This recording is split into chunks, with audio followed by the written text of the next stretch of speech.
everyone. Welcome back to the Personal Growth Talk podcast. I'm your host, Alex, and I'm so glad you're here. Whether you're driving, cleaning up, or just chilling with your coffee, thanks for spending a little bit of your day with us. And I'm Anna, your co-host. Today we're diving into something that seems simple, but can actually be pretty life-changing, starting real conversations at home. Yeah, it's funny. We talk to colleagues, clients, even strangers online all day long, but sometimes the hardest place to open up is in our own living rooms. Exactly. And that's what we're exploring today. Why we sometimes avoid talking at home, how it affects our personal growth, and some super practical ways to get the ball rolling without making it weird. We're all about not making it weird. That's the goal, right? So by the end of this episode, we hope you'll feel a little more encouraged to start talking at home, whether that's with a partner, kids, roommates, or even just being more honest with yourself. All right, let's jump in. I've actually got a personal story to kick us off, and I think a lot of you might relate. So, let me take you back a few years. I was working long hours, super focused on climbing the career ladder. I'd come home exhausted, flop on the couch, maybe scroll on my phone. And honestly, I wouldn't say much. Yeah, it's that classic I'm too drained to talk feeling. Totally. And you know what? Over time, I started noticing things got awkward. Like my partner would give me these quick updates about their day, and I'd just kind of nod along. Or if something bothered me, I'd keep it inside because I didn't want to start a heavy talk. And before I knew it, we were living together, but not really connecting. Whew, yeah, that's so real. And sometimes you don't even notice it until one day it's like, wow, we're just two people sharing a space, not sharing life. Exactly. The turning point for me was actually pretty small. One evening, I decided to just talk. I said, "Hey, today was rough. I feel like a total imposter at work." And it opened this floodgate. Suddenly, we were talking for 2 hours about work pressures, our dreams, how we were both kinda lonely, even together. It was eye-opening. I love that. It started with one honest little sentence. Yeah, one awkward, shaky sentence. Okay, so I'll give a flip side story. Growing up, my family was super chatty. Like, dinner was a 2-hour event every night. We'd talk about everything, even the uncomfortable stuff. And it honestly shaped how I process things as an adult. I find I need to talk things out, or it sits in my chest like a brick. That's such a contrast. Do you think that made you more comfortable diving into hard conversations? For sure, even if it gets messy. I had a moment last year. My partner and I were disagreeing on money stuff, and I was tempted to drop it just to keep the peace. But then this little voice in my head was like, nope, you have to talk about it. So we did. And was it fun? Not really. But by the end, we were laughing about our weird money habits, and it actually brought us closer. Love that. It's like these small conversations build this safety net, so the big ones don't feel so scary. Exactly. And I think so many of us never learned that at home growing up, so we have to practice it as adults. All right. So let's get into why it's actually so hard to start these conversations at home in the first place. Because trust me, it's not just you. So let's be real. If talking openly at home is so good for us, why is it sometimes the last place we actually do it? Yeah, it's weird, right? Because home is supposed to be this safe space, but I think that's exactly why it can be so hard. Say more about that. Well, at home, we're actually more vulnerable. These are the people who see us without our work armor on, who know our flaws, our moods, all of it. So opening up feels riskier. Yeah, that's huge. I think sometimes we're afraid of rocking the boat too. Like, if we bring up something that's bothering us, or even just share how stressed we are, we worry it might start a fight or just create awkwardness. Right. Or it'll lead to one of those heavy, draining talks that you can't wrap up neatly in 10 minutes. And who's got the energy for that at 9 p.m.? No one laughs. Another thing is honestly, distractions. We come home and we're just done. TV's on, phones are out, or we're shuttling kids to bed. It's easier to zone out than tune in. So true. And you know what else? Some people never really saw open conversation modeled at home growing up. If your parents avoided hard topics or didn't share feelings, it feels almost foreign to start doing that now. Yeah, like where do you even start if it's never been normal? Exactly. And I think there's also this myth that if we really love each other, we shouldn't have to talk about stuff. They should just know. Ugh, the mind reader fantasy. Laughs. I've definitely been guilty of that. Same. But the truth is, even the closest people can't read our minds. Talking is the only way to really get on the same page. So, if you've ever felt weird about starting deeper conversations at home, trust me, you're not alone. It's basically human nature to avoid discomfort. But there are so many benefits when we push past that. And that's exactly what we're getting into next. How talking at home actually helps us grow. And why it's 100% worth it. All right, so we've talked about why it's tough, but let's flip it. Because honestly, when we do start having real conversations at home, it can change everything. Totally.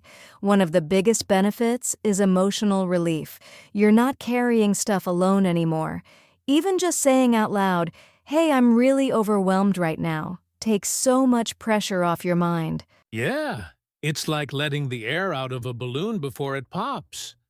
For me, I've noticed I actually sleep better when I get stuff off my chest instead of replaying it in my head all night. Oh, absolutely. And talking openly also builds trust. Every time you share something, even something small, you're basically telling the other person, "Hey, I trust you with this part of me." That adds up over time. And that's so good for personal growth, too. Because when you're honest at home, you're practicing being authentic. You're learning how to name your feelings, how to handle disagreements, how to be vulnerable. Those are huge life skills. Totally. There's actually a study I read from the Gottman Institute. They've done decades of research on relationships. They found that couples who regularly share little daily thoughts or worries were way more resilient when big conflicts came up because they'd already built that foundation. That makes so much sense. It's like emotional reps at the gym. You get stronger by lifting the small stuff regularly, so when the heavy stuff drops, you're not crushed by it. Exactly. And same goes for families with kids. When kids see their parents talking things through calmly, not just about chores or schedules, but about feelings and dreams, it teaches them it's safe to do that too. Yeah, it normalizes, hey, we can talk about hard things and still be okay. That's such a gift. So really, talking at home isn't just about solving problems, it's about staying connected. It builds closeness, lowers stress, and honestly makes your home feel more like a true haven. Couldn't agree more. And after all, if we can't be real with the people we live with, where can we? Amen to that. So coming up, we're going to get super practical with some easy ways to start these conversations, even if it feels awkward at first. Yeah, we've got your back with simple tips and even a few conversation starters. So stick around. All right, so we've covered why it's hard and why it matters. Now, let's get into the fun part, how to actually start talking at home without it feeling like a therapy session from the jump. Yeah, please. No one needs to pull out a clipboard at the dinner table. So, first tip, start small. You don't have to dive into deep fears about mortality or your 5-year plan right away. Try asking about little things like, what was the best part of your day? Or what's something that made you laugh this week?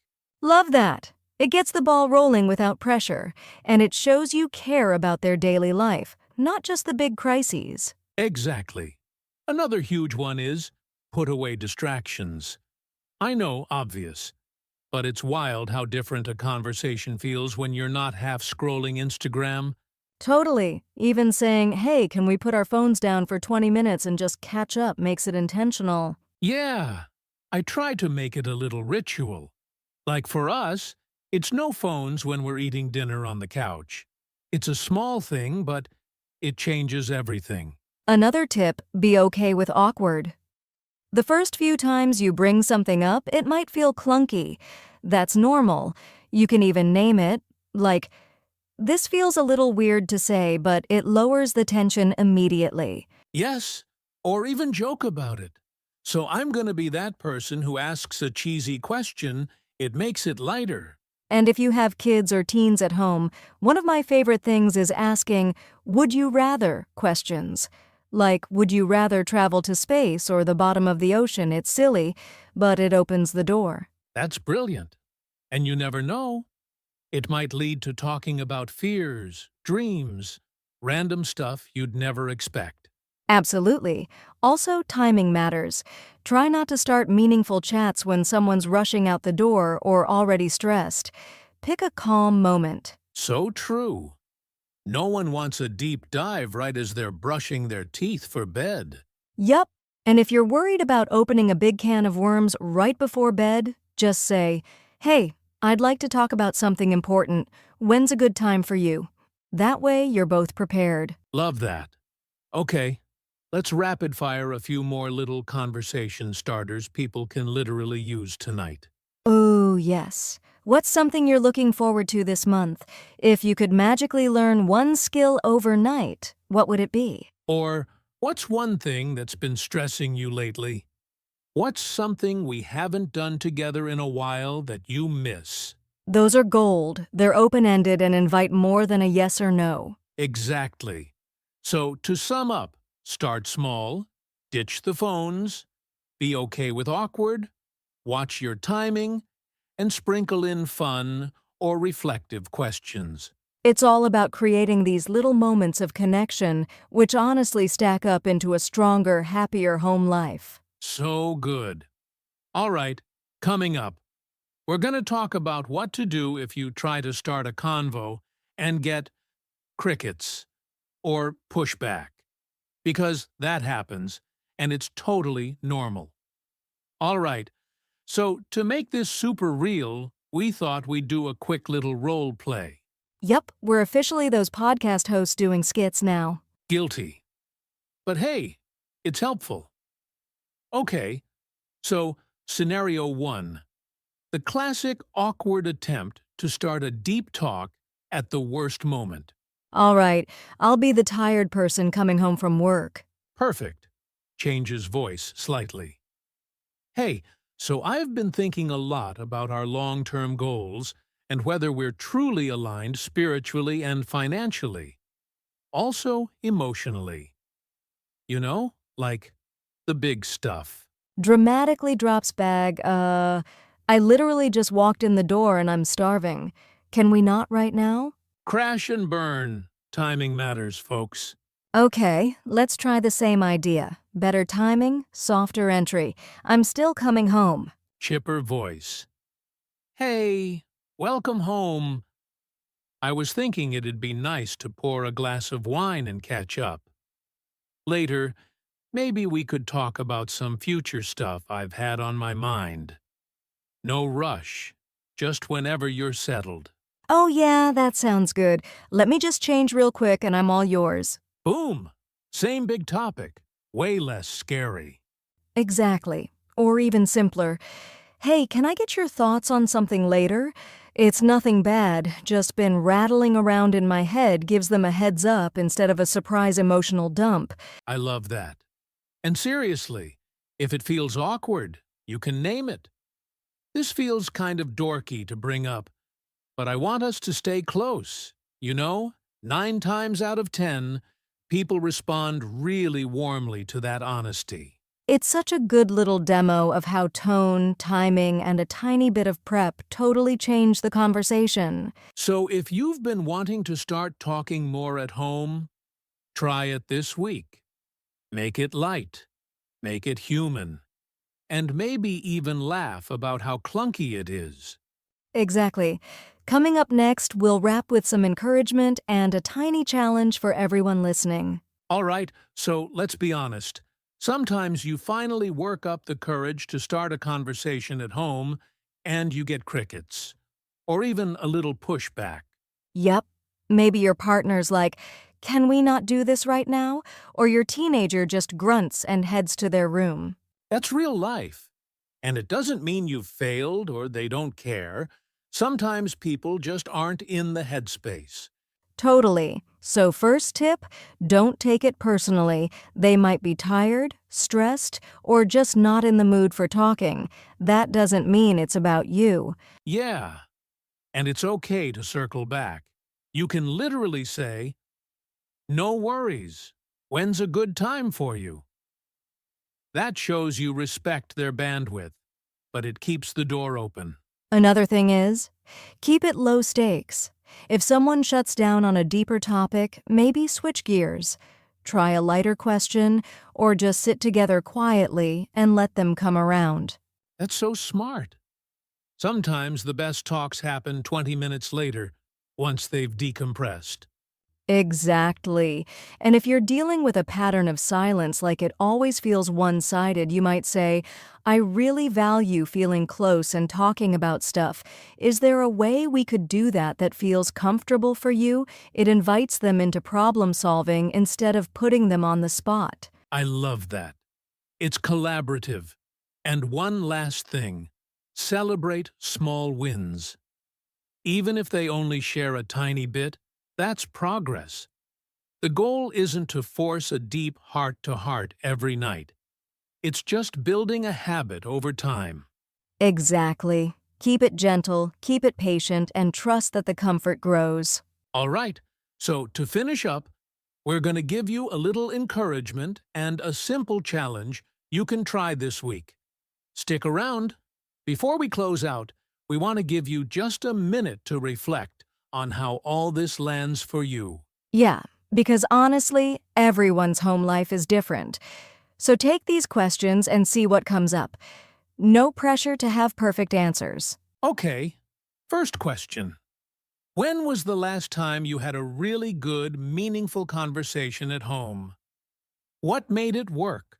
Second, is there something on your mind right now you wish you could talk about more openly? It could be big or tiny. And third, what's one small thing you could try this week to open up more? Or invite someone else to? It might just be asking a fun question at dinner, or putting your phone down for a few extra minutes. We always say, tiny changes can lead to big shifts. Even just being aware of these questions is a step toward more connection. So true. Let it simmer a bit. Maybe even jot it down later. All right, we've got one last little send-off for you coming up. All right, as we wrap up, we just want to remind you that it's totally okay if this feels new or awkward. Real connection is built one small moment at a time. Absolutely. So here's a tiny challenge for this week.